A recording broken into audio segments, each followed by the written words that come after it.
जय बाबा गोरखनाथ। यही गोरखनाथ पीठटी जगतसिंहपुर जिलार केरेकरा ग्राम अवस्थित।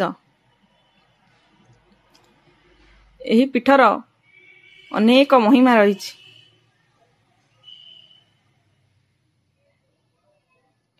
यही पीठटी सबुज बनानी गछ चारिपाख जाक घेरी रही। मझिरे मंदिरटी, मंदिर रे बाबा गोरखनाथ गादी रही। सुंदर परिवेश मध्य बाबा विराजमान करचंती। एबे जे भली खरा हेउची सेठी को गले किंतु बहुत शांति मिलुची। सेठाकार शांत परिवेश मन को बहुत आनंद दिए। आ मंदिरटी अत्यंत सुंदर होईची।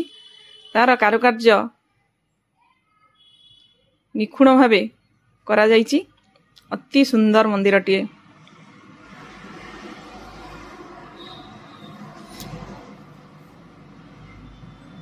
एठारे बड़ आकार यज्ञ करा शुणवाकू मिले। यज्ञ समय साप माने बाहरती और आसी क्षीर पी था।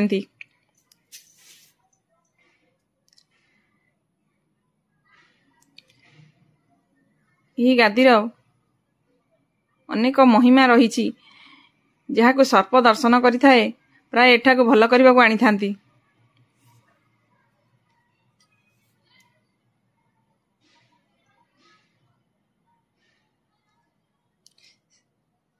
शांत परिवेश रे मंदिरटी पूरा सुंदर भावे तैयारी होईची। मंदिरटी देखंतु किपरि सुंदर भावे काम होईची।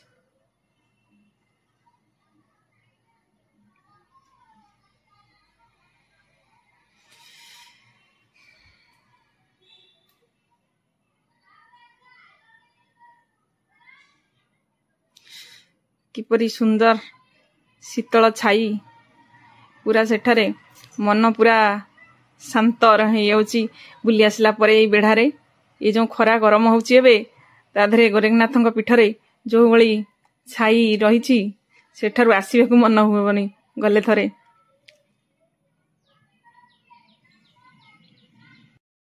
जय बाबा गोरखनाथ। जय बाबा गोरखनाथ।